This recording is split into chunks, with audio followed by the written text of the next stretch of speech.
Stay hungry, stay foolish.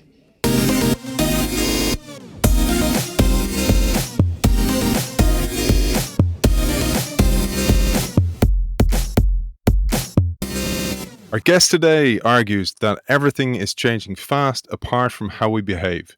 Our behaviors, our ways of thinking and making decisions have changed little, with traditional wisdom being that improvements are best made incrementally. Just as big established corporations increase profits incrementally and governments will make changes incrementally. But the problems we now need to solve require a revolution in thinking and behavior in order to avoid disaster. He lays out the reality of the dangerous situation we find ourselves in and suggests solutions to empower everyone, including business people, politicians, diplomats, and teachers, to repair the damage we have already done and prepare for the dramatic changes ahead. Over a 30-year period, our guest has founded and bought 20 companies in 9 countries. He is an Emmy Award winner and author of the Wall Street Journal best-selling book, Total Rethink: Why Entrepreneurs Should Act Like Revolutionaries. David McCourt, welcome to the show. Aidan, it's my pleasure. It's great to be with you today. Thanks for joining us, David, and thanks also to our sponsor of today's show, Microsoft for Startups. And don't forget, you can win one of 2 copies of Total Rethink by signing up to our newsletter, theinnovationshow.io. So, David, let's dive in. You start the book by saying, we need positive revolutions in the ways we think and do things if we are going to be successful as individuals and if we're going to improve the lives of the majority of the people on this planet. Positive revolutions could also avert the potential conflicts brewing between those whose lives are improving and those who are being left behind by the increasing speed of change. That's exactly right. And I'll tell you why I say that, Aidan. Because from the Industrial Revolution up until, let's say, the 90s, most problems were coming at us incrementally. So whether it was a business problem or whether it was a personal problem, you could deal with them with incremental solutions.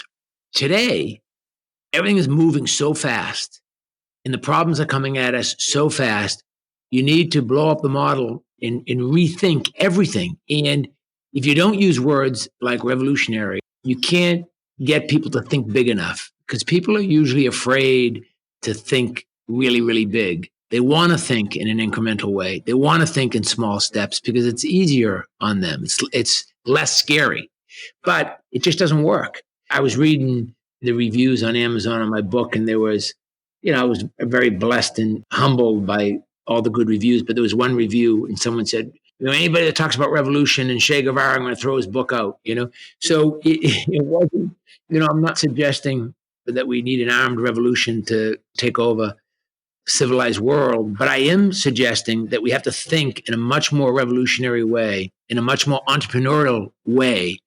And by that, I don't mean everybody should be an entrepreneur or everybody should start their own business. I'm not suggesting that. I'm suggesting that the groups of people that we now call the critical workers, right? The essential workers, policemen and women, firemen and women, teachers, all these people, the healthcare workers, all these people that we need to make the world work, we've sort of been ignoring them for so long and just looking at them as sort of necessary, relatively low paid workers. And they are lower paid than they were before, dollar for dollar, inflation adjusted. They're getting less money for doing more work.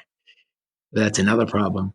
If you want to be a game changer and really make a difference, then you have to visualize the future you want to live in. You have to imagine yourself already there and look back and paint a picture of the route you're going to take to get you there. And to do that, you have to think more like a revolutionary. I have to say, David, I changed the intro. I usually don't say much about the guest. I just focus on the book. But I did it for a reason, because throughout the book, on many occasions, I was struck by your sense of fairness and justice. And it shone through in things that you said. Here's an example. Both the agricultural revolution and the industrial revolution brought enormous benefits to the human race, but they also created great injustices and conflicts of interest. many of which we are still wrestling with centuries later. Many wonder why, for instance, a man who inherits a coal mine should be so better rewarded than the miner who risks his life every day as he toils under the ground.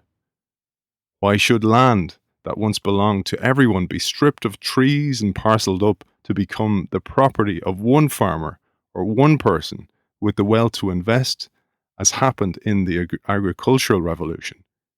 Yet it is indisputable that both these revolutions did far more good for the collective human family than it did bad.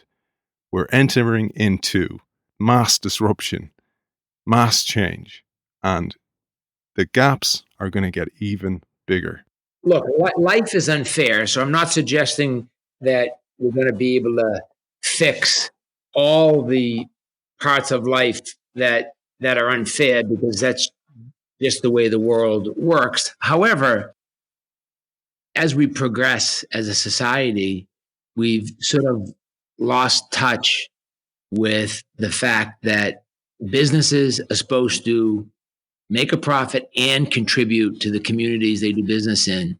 Policymakers, sure, they have to get reelected, but they're supposed to deliver policy that's good for everyone. Instead, what we've done is we've got politicians and policymakers that only care about getting reelected. And we got business people that, in general, are more concerned with making a profit than contributing to the communities they do business in. And that's bad. And we've let both those things happen. And we've let the politicians start a war on businesses, which is wrong, because we need successful businesses to make the world work and make our communities work. And businesses have been fighting with politicians and saying that you're just trying to put regulation in front of us and taxes in front of us, and you're not contributing at all. All you're worried about is getting reelected. And that's bad. So we've got the policymakers and the capitalists fighting. And then at the coalface, the everyday worker, the bottom, is producing more but getting paid less. You know, I saw a statistic in the New York Times last week that said if you work in a slaughterhouse, and this is in America, there's an American statistic, you're getting paid $12,000 less per year than you were 50 years ago in today's dollars, right? Adjusted for inflation. You're getting $12,000 less a year.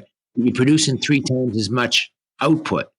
So if technology has allowed you to produce 3 times as much output, you should be getting paid some amount, let's call it 12,000 more per year, not less. As we get more efficient and we get better at producing goods and services, those people doing that work should be getting rewarded more. They should get a bigger piece of it. But what's happened is that, and part of this is private equity, that their model works, Aiden, as you know, where they have to return the capital in sort of 3 to 5 year cycles. So they're forced to go in and strip a business of long-term thinking. And if a business has, say, 100 stores, they look at the bottom store and they say, okay, if we take the bottom 10% of the stores and we get rid of them, our average revenue per store goes up. Our average revenue per employee goes up. Our EBITDA goes up. Our cash flow goes up. You know, all the metrics look better if you get rid of the low performing ones. But they don't really take a look and say, those low performing stores, they are contributing something to the community. There are people employed in that store. There is a mom or a dad or a son or a daughter that's making money in this store. There is a product that's being delivered to the community in that store. So another way to look at it is say, let's take the 10 best performing stores and take those people and send them to the 10 worst performing stores to teach them how to perform better. Let's lift them up. Let's make the worst better instead of just chopping it off all the time. So that's a different way of looking at it that might make a little bit less money, but makes a better long-term business. And businesses used to, Aiden, the concept of a shareholder was a concept that's been around for 100 years of people that hold on to shares for the long term. We globally have share traders now, not shareholders. No one's looking at the long term. And I say no one, that's unfair. Most people aren't looking at the long term. And they're not looking at the overall contribution to the community. And that's unfortunate. And not sure that's going away anytime soon, unless businesses recognize if we don't make the change as business people, some politician is going to force the change upon us. And that politician probably doesn't have the skill set or the knowledge of business to make the right decision. They'll just make a knee-jerk decision that'll make businesses more socialistic and less capitalistic, make businesses less efficient in a desire to spread the wealth, when the best solution is for businesses to recognize the mistakes they've made over the last 50 years and be more fair at distributing the wealth themselves, be more fair at contributing to the communities they do business in, and make the changes themselves.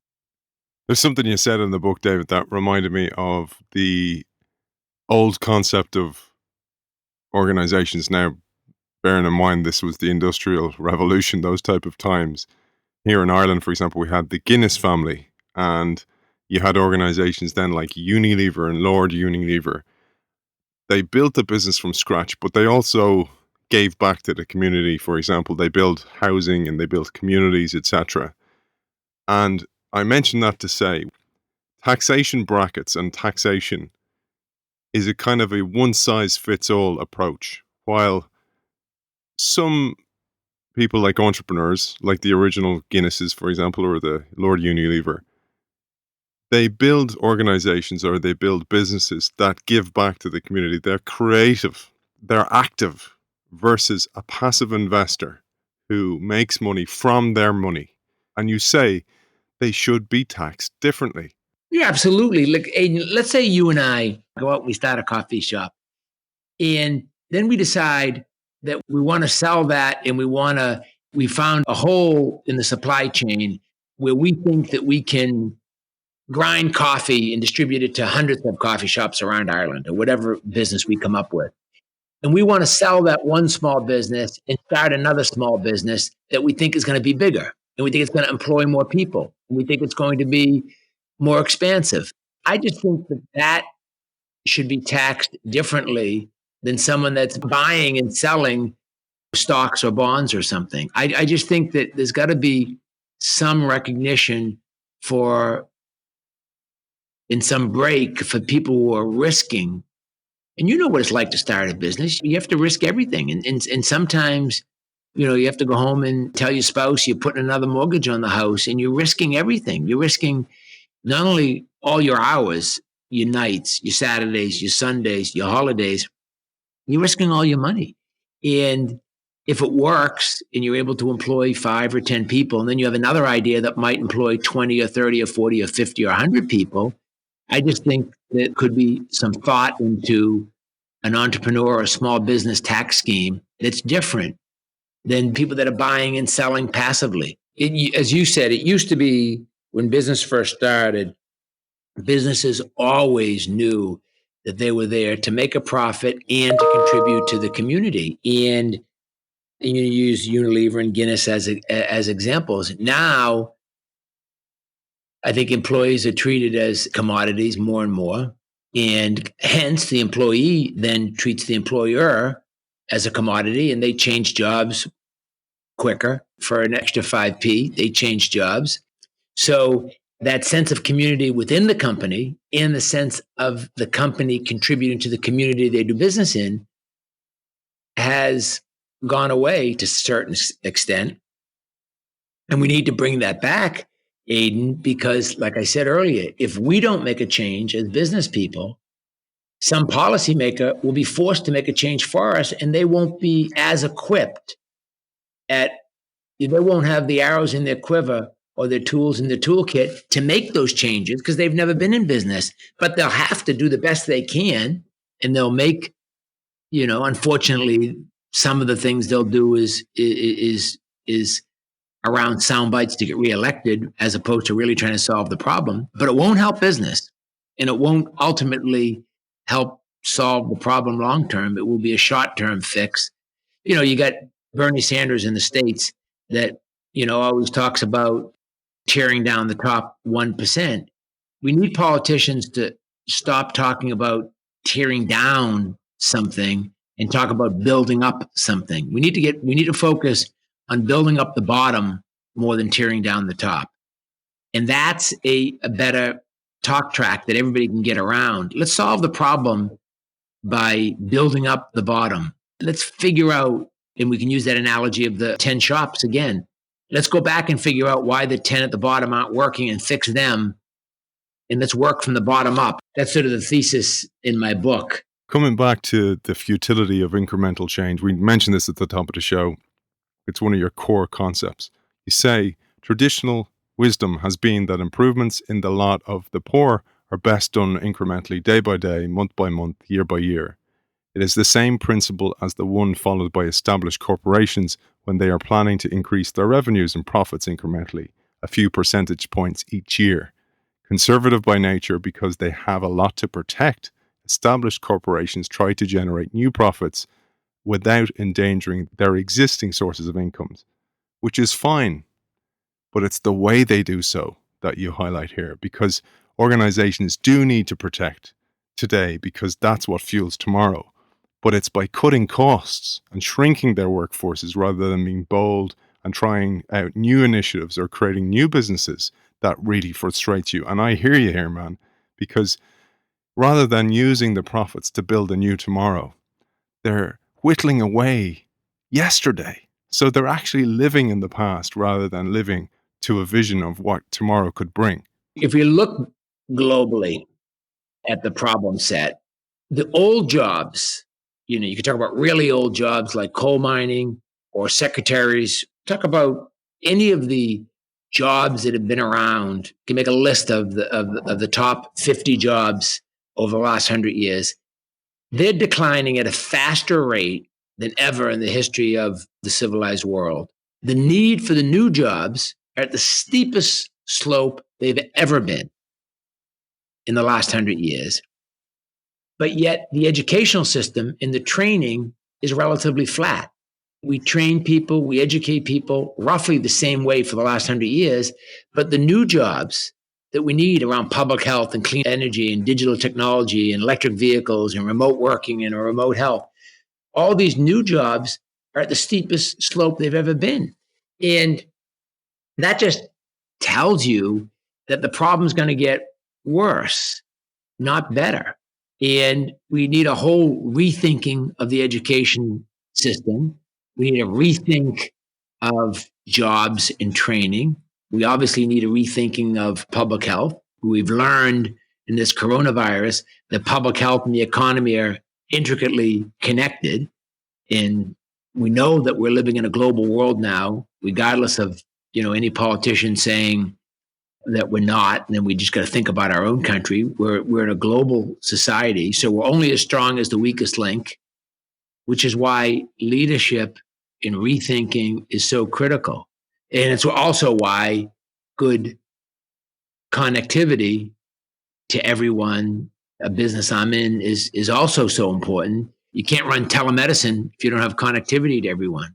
All this stuff is difficult and interconnected and totally needs to be rethought, Aiden. And most politicians want to make short-term decisions, and most businesses just want to make a profit. So we've got a train wreck on our hands if we don't have a total rethink. I loved what you said, David, about immigrants. I'm not saying this because you are one. As a fellow Irish man whose family went over years ago to the US, but I really loved this metaphor of immigrants, because you said that immigrants worked harder because necessity is the mother of invention, essentially, and therefore they took greater risks than the indigenous populations that they now lived amongst, because the indigenous people largely grew comfortable and too risk adverse to achieve the same levels of success. Immigrants are actually the best equipped people to make the necessary changes for the future. I love that as a concept because it's exactly what happens in large organizations, where entrepreneurs are the immigrants taking the risks. Large organizations are the ones defending and saving what they already have. Of course, when you have no choice, you get very disciplined. And you know better than anyone the discipline. You can point anywhere. You know this. You're an example of this. And if you have if you're fighting for your survival and to pay the rent and to make sure you can feed your family, that's the type of thinking that we want. That's the type of cutting edge thinking when you're hungry and you're fighting for survival, literally in some cases. That's the type of thinking we want. When you get comfortable and you get too comfortable, you get lazy and you lose your discipline and you lose your edge. Doesn't matter how smart you are, doesn't matter how talented you are, you lose your edge and you lose your discipline. That's what made America great. America is a country of hopes and dreams. People came here from all over the world to America because it was a country of hopes and dreams. And it was a place you could start a business and you could fail and people would help you up. Your neighbor would give you a hand and help you up. And you never lost your hope and never lost your dream because anything was possible. Anything was possible for anyone. That's the idea that America equals. Anything is possible for anyone. And if we don't change course, of course, we won't be the country of hopes and dreams, which is another problem for another show. But that immigrant mentality of anything is possible and I have a dream, my heart and my soul is full of hope. That's what makes the world exciting. That's what causes problems to get solved. That's what makes life exciting. That's what makes living exciting. That's how problems get solved. And cutting off the immigrant flow to America is among the stupidest idea I've ever heard because it's the fabric that it's made of. It's what makes America work. In New York City, you walk down the street and you hear 10 different languages. 50% of small businesses in New York are started by immigrants. 50%, 12.5% nationwide, but New York City, 50%. And small businesses are started by immigrants all the time. And 75% of new jobs come from small businesses. So it's absolutely what should be embraced. We shouldn't be afraid of it. We should embrace it. It's exactly the wrong thing to be afraid of. You go on to say how there's a widening gap, and it's quite obvious in places like Silicon Valley, for example, where Amazon and Apple are wealthier than some nations. But we should not forget and vilify their wealthy shareholders, you say. It's far too easy for politicians to point fingers at these people and accuse them of being the problem. So you're pointing upwards as the problem, when in fact they are often the ones inventing the solutions.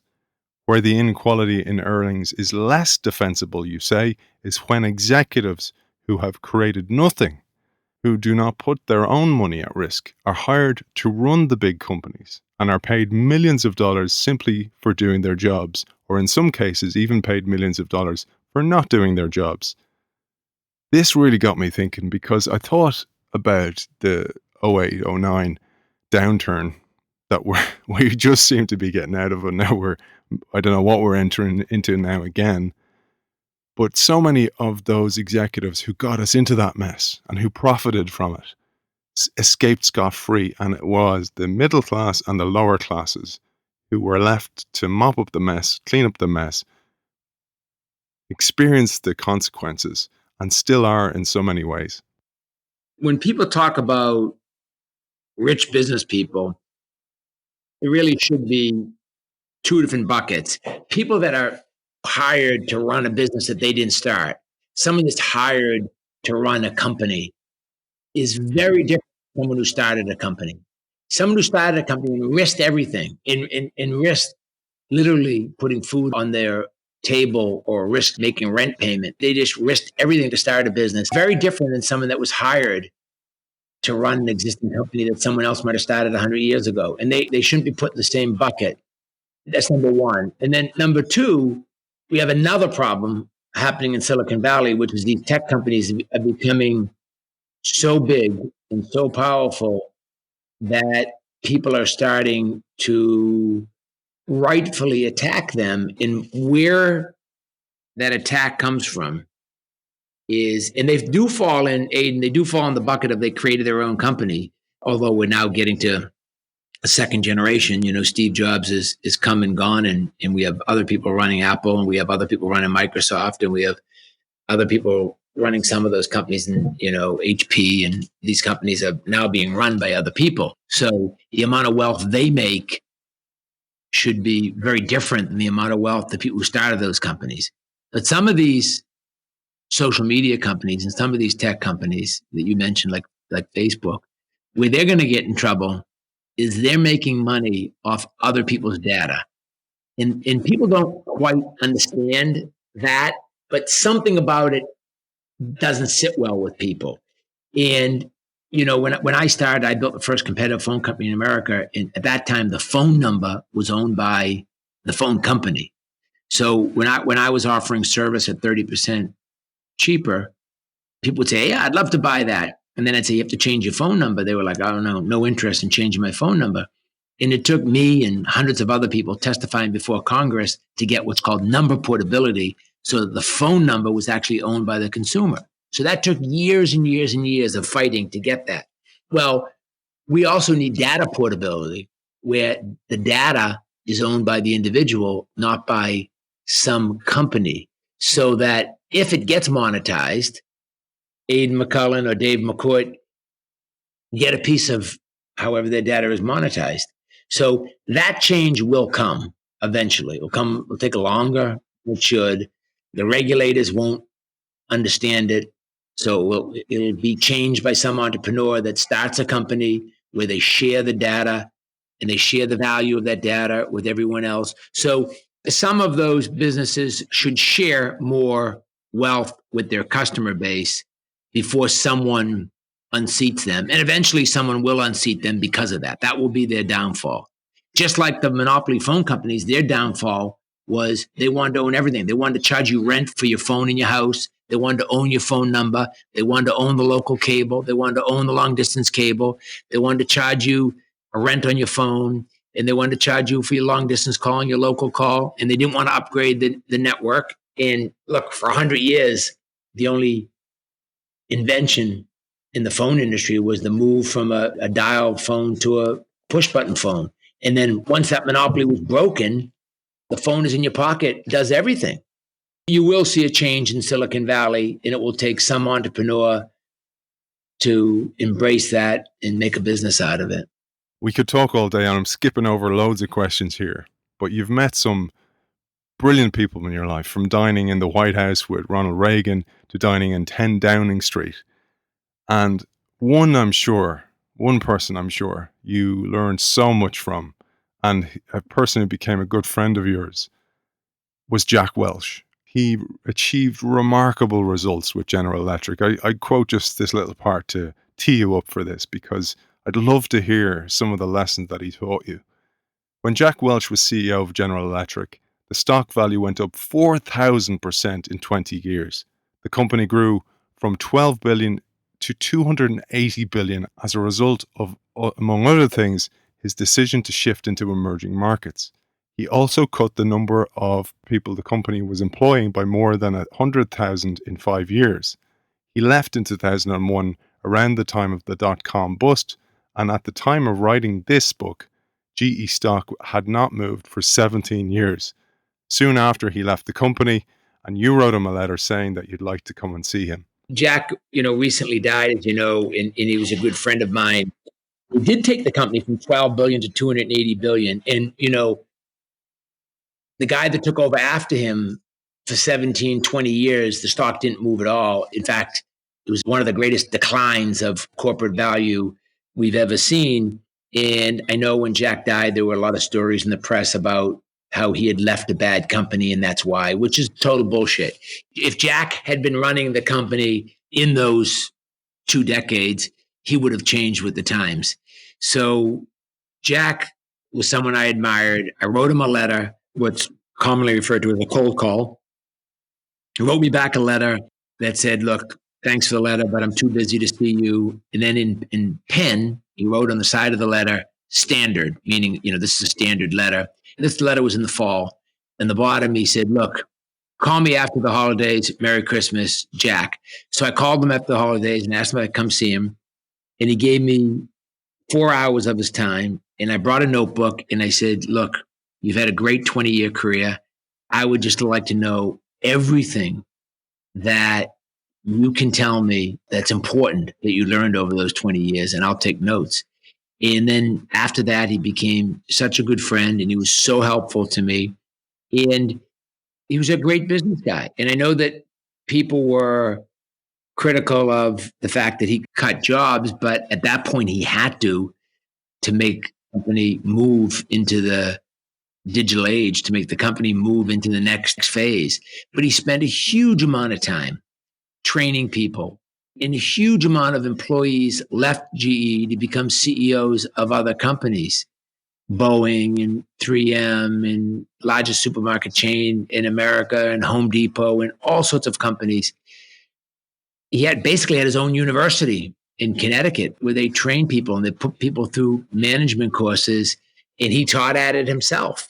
And he was really into building people's talents up, and he supported them when they moved on to another company. He supported them when they moved on to other jobs because he wanted them to grow. And it just goes to show you how a cold call can work sometimes. And it also shows you that everyone, no matter how successful they are, needs a mentor. And I've been lucky to have a lot of them. Walter Scott, who's on the Berkshire Hathaway board, he's on Warren Buffett's board, has been a mentor of mine. He's 89 now. Jack Welsh was a great mentor of mine. I've been lucky to have them, and I'm lucky that I had the balls to write him the letter, and I'm lucky that he was kind enough to let me come see him, and then we became friends. I mentioned to you, I'm writing my own book, and I write about this law of entropy, basically, which is essentially everything tends from order to chaos, and everything decays, essentially. Everything's in a constant cycle of evolution. And I truly think this happens to people, David, and I believe they should not stay in a stagnant position for too long, because it's going to be uncomfortable for them. They're not going to grow, and eventually it's going to come back and not have the most positive consequences. And you said Jack told you should be disciplined and get rid of the bottom 10% of your employees each year, because they may not think it, but you are doing them a favor, because if they're not doing well with you, they need to move on. And he put his money where his mouth is, Aiden, because he ran, like I said, inside GE, they ran basically this university on training and learning and skills. So he would give you every opportunity to learn new skills and every opportunity to move your way up in the company. And if you couldn't, or you wouldn't, for some reason, his theory was that doesn't make you a bad person. It just means that it's a bad fit. If for some reason, if you're stuck at the bottom, even though they built their own university, even though they put huge amounts of money into training in support of employees, if you still weren't able to make your way up, then it probably was the wrong company for you. And you need a wake-up call to know that you just can't sit at the bottom. You can't sit at the bottom of any organization for your whole career and expect to have a fulfilling life. You just can't. So someone needs to say to you, look, move on. Either find a different organization, find a different job, find a different path, but you need to do it at 32, not at 62. If you're stuck at the bottom and you're barely making enough money to pay your rent, and people let you stay there, and then you're 50 years old and someone kicked you out the door, you have no skills, you have no other skills, you have no other connections, you still have rent to pay, you still have college tuition left to pay for your kids, and that's a really scary place to be. So his theory was, let's do everything we can to support people, everything we can to train people. Let's be cutting edge on how we train people in new skills. But if it still doesn't work, and they're not moving up in the organization, let's tell them and do them a favor and tell them early and young so they can go do something else. There was a valuable lesson your late mother, may she rest in peace, taught you, David. And I think it's such an important lesson to draw out from the book, especially in this age of abundance, where more people die of obesity than they do of starvation. And it goes like this. You said so many people go through life claiming that something that happened them years before is a reason that they have not been as successful as they would have liked to have been. But you say setbacks happen to everyone and you can always start again. If you have one goal and you fail to attain it, for whatever reason, you simply need to forget about it and create some new goals. Aiden, so many people want to be, and this is something I talked to Jack Welsh about. So many people want to blame other people for their problems. And it's a really bad behavior trait. And if you keep on thinking that way for long enough, it actually gets embedded in your DNA. And you think that's the way the world works. You think everybody's against you and you just keep on getting the short straw. And everything is someone else's fault, and you get very, very bitter, and you can't think straight because you look at the world as everyone else is lucky except for you.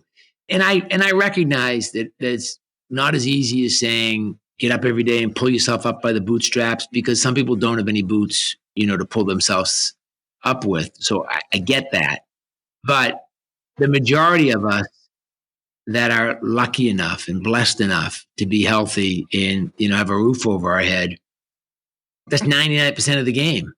So if you have someone you love and someone that loves you and you have a roof over your head, you're 99% of the way there. So don't be blaming anyone else for your problems. Just get on with it. And as my mother said, and I quote her at the end of the book, recognize that someone else has it worse than you. And no matter what happens, just know that someone else has it worse than you that day, at that moment. So just move forward. Don't look back and just keep on moving forward. And that's good advice my mother gave me. It's good advice Jack Welch gave me. And I think it's a much more interesting way to live your life than keep on blaming other people for your problems, which so many people do. And I think more people do it now than did it, say, 50 years ago. I think the new generation, to use your word, the generation of abundance, is much more apt, I think, to blame other people than that immigrant culture that we were talking about a half an hour ago. I think it's much more prevalent today, unfortunately. But it's not going to serve you well. Blaming other people for your misfortune is not going to serve you well. Without a vision, and let's just change that word vision to dream for a minute, because it's a sexier word, right? Without a dream, life is black and white. Life is far less interesting without hopes and dreams. And if you're lucky enough, which most of us are, to have a roof over your head, some of us have bigger roofs than others, but if you're lucky enough to have a roof over your head and someone that loves you and someone you love, then it's all about your dream. And it's all about having hopes and dreams that evolve as you learn. And hopefully those dreams get bigger and you turn those dreams into a vision and into a plan. And as I said in my book, you visualize yourself accomplishing that and you work backwards to a plan to get yourself there. And that's what makes life exciting and vibrant and worthwhile, not stuff. Stuff usually gets in the way and has to be cleaned and someone's trying to steal it. It has to be locked up and it has to be insured. And it takes a lot of energy to, have a lot of stuff. And it takes energy away from other things that are far more interesting, in my view. Look, other people have a different view, obviously, but, I've had a lot of stuff in my life. It's just it's less rewarding than, what I'm doing now. A reminder, our show today is brought to you by Microsoft Startups. David, for people who want to find out more about you, more about your book, where can they find you? The book, Total Rethink, is published by Wiley, the same person that's going to publish your book. And, you can get that on Amazon or at any bookstore, or hopefully any good independent bookstore would have it. And they can follow me on social media, at DC McCourt on Instagram and Twitter or LinkedIn. So at DC McCourt, or pick up the book and then DM me and tell me what you think of the book. Hopefully someone will learn something from it. It was my humble attempt at telling my story and hopefully some of my learnings. I've been blessed to have an interesting life. So hopefully someone will learn something from the book. We only actually got through probably 2 chapters of the book today. So there is 2 copies up for grabs. Just sign up for the innovationshow.io newsletter and you'll be in with a chance to win one of 2 copies for Total Rethink, Why Entrepreneurs Should Act Like Revolutionaries. And I'd like to thank the author of that book, today's guest, David McCourt. Thank you for joining us. Aidan, it's my pleasure. It was a great way to spend an hour with you and your audience. Thank you so much.